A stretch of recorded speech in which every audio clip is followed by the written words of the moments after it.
शुभम एक शहरी लड़का था। वो गर्मियों की छुट्टियों में अपनी नानी के गांव जाया करता था। उसे अपनी नानी का गांव बहुत पसंद था।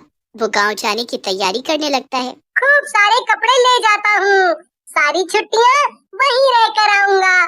नानी के गांव पहुंचते ही उसकी नानी खुशी से झूम उठती है और उसे जोर से गले लगा लेती है। मेरा बच्चा, मेरा लाडला पोता कितना बड़ा हो गया है। तुझे देखने के लिए आंखें तरस गई थी मेरी। चल अंदर चल, थक गया होगा तू। पता है तेरी मनपसंद सब्जी बनाई है। उसे अपनी नानी के गांव में काफी दिन बीत जाते हैं। एक दिन वो खेलते खेलते एक वीरान कुएं के पास चला जाता है। उसने आज से पहले इतना गहरा और अंधेरा कुआं कभी नहीं देखा था। कितना अंधेरा है नीचे, लगता है बहुत गहरा है। पर ये कुआं इतना सुनसान क्यों है? इसमें पानी क्यों नहीं रहता होगा? अगले दिन शुभम अपनी नानी से कुएं के बारे में पूछता है। नानी, वो जो घर के पीछे कुआं है, वो इतना अजीब क्यों है? वहाँ लोग ज्यादा आते जाते भी नहीं। तुम उस कुएं के पास गए थे? शुभम बेटा, कितनी बार समझाया है, बिना पूछे इधर उधर मत जाया करो। और उस कुएं के पास तो बिल्कुल भी नहीं। नानी, पर उस कुएं में पानी क्यों नहीं रहता? वो कुआं श्रापित है। वहाँ कई सालों से एक डरावनी चुड़ैल रहती है। पूरे गांव में उसका डर फैला हुआ है। सब डरते हैं उससे। अच्छा, क्या किया उस चुड़ैल ने? अरे वो रात को लोगों के बच्चे चुरा कर चौराहे पर रख देती है। अलग अलग तरीके से गांव वालों को सताती है। तुम मत जाना उस कुएं के पास। शुभम पूरी रात उस चुड़ैल के बारे में सोचता रहता है। अगले दिन वो अपने दोस्तों के साथ खेल रहा होता है तो उसके दोस्त उसे बताते हैं। शुभम, तुम्हें पता है उस शापित कुएं के बारे में? हाँ, थोड़ा बहुत। नानी ने वहाँ जाने से मना किया है। लोग कहते हैं कि वहाँ चुड़ैल रहती है, बहुत डरावनी चुड़ैल। तुम जानते हो उसके बारे में? हाँ, मेरे पापा ने तो देखी भी है। वो अमावस्या की रात को पूरे गांव में घूमती है। उस रात कोई बाहर नहीं निकलता। शुभम कुछ नहीं कहता, पर उसके मन में कई सवाल चल रहे होते हैं। वो कुएं के बारे में और भी जानना चाहता था, पर नानी ने उसे वहां जाने से मना किया था।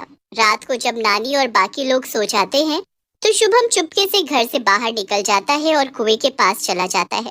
शुभम कुएं के अंदर झांकता है। उसे अंधेरे के कारण कुछ नजर नहीं आता। अचानक से शुभम धड़ाम से कुएं के अंदर गिर जाता है और बेहोश हो जाता है। काफी देर बाद जब उसे होश आया तो उसने देखा कि उसके आगे नाखूनों वाली एक औरत बैठी है। शुभम बहुत डर जाता है और कांपती हुई आवाज में कहता है, कौन हो तुम? मुझे जाने दो, मुझसे गलती हो गई, मुझे जाने दो। डरावनी औरत का जवाब आता है, मैं प्रभा, कई सालों से इस कुएं में कैद हूँ। कई सालों से इसी आशा में हूँ कि आखिर कोई तो होगा जो मुझे इस कैद से आजाद कराएगा और इंसाफ दिलाएगा। कैसा इंसाफ? सालों पहले की बात है। मैं भी एक आम इंसान थी, पर मेरा पति मुझे दहेज के लिए रोज सुनाया करता था। वो शराब पीकर आता और मुझ पर जुल्म करता। मैंने जब इसके खिलाफ आवाज उठानी चाही तो उसने मेरी हत्या कर दी और मेरी लाश इस कुएं में फेंक दी। तब से लेकर आज तक मैं रोज लोगों से रो रो कर इंसाफ की भीख मांगती हूँ, पर लोग मुझे एक श्राप समझते हैं, मुझसे डरते हैं। तुमने कभी किसी से कहा क्यों नहीं? तुम्हारे पास तो शक्तियाँ है ना, तो तुम अपने पति की सच्चाई सामने ला सकती हो। हाँ, पर लोग मेरी बात ही नहीं सुनना चाहते। वो मुझसे डरते हैं। सब सोचते हैं कि मैं बहुत बुरी हूँ। अगर तुम अच्छी हो तो गांव में इतने हादसे क्यों होते हैं? वो सब कौन कर रहा है? शायद गांव में कोई दूसरी चुड़ैल है जो मुझे बदनाम करना चाहती है। हो सकता है कि ये सब वही कर रही हो। मुझे ज्यादा कुछ नहीं पता। मैं इस कुएं से बाहर नहीं निकल पाती तो उसके बारे में कैसे जान सकती हूँ। तुम चिंता मत करो, मैं जरूर पता लगा लूंगा कि आखिर ये सब कौन कर रहा है। शुभम उसकी पीड़ा समझता है और मन में उसे इंसाफ दिलाने की ठान लेता है और प्रभा को विश्वास दिलाता है कि वो उसे इंसाफ दिलाएगा। प्रभा उसे कुएं से बाहर जाने देती है। शुभम सब गांव वालों को कुएं का रहस्य बताता है पर कोई भी उसकी बातों पर यकीन नहीं करता। अरे अरे, अब क्या हम इस शहर के आए हुए लड़के की बातों पर यकीन करेंगे? हाँ हाँ, बिल्कुल ठीक कहा। हमें अच्छे से पता है उस शापित कुएं की सच्चाई। हमारे गांव का बहुत नुकसान किया है उस चुड़ैल ने। अमावस्या के दिन सब लोगों को डराती है। ऐसा कैसे हो सकता है? वो तो लाचार है। वो भला गलत काम क्यों करेगी? अच्छा, तो गांव में ये सब घटनाएं क्यों होती है? कोई जवाब है तुम्हारे पास? गांव वालों की बात सुनकर शुभम और भी मुश्किल में पड़ जाता है।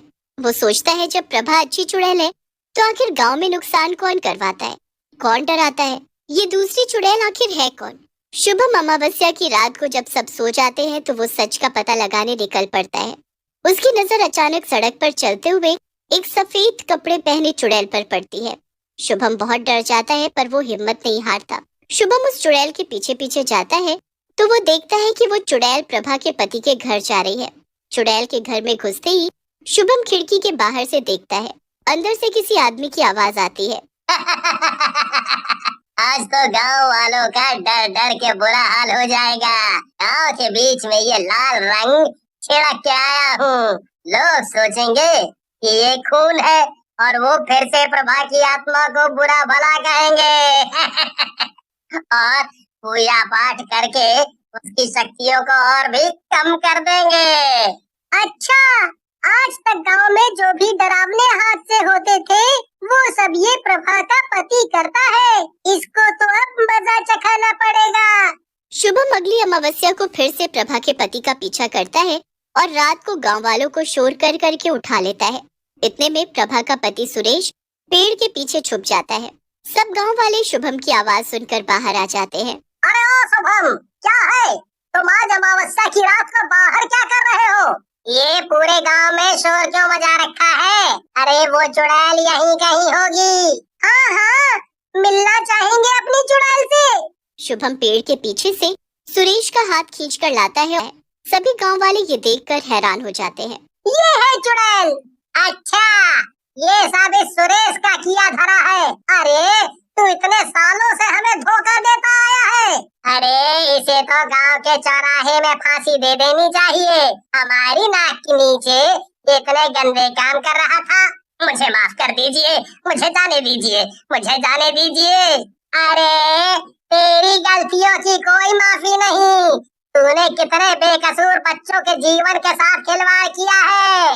यही नहीं, अपनी पत्नी का हत्यारा ये खुद है। इसने उस पर बहुत जुल्म किए, दहेज के लिए उसकी हत्या की। अरे पर ये सब इसने किया क्यों?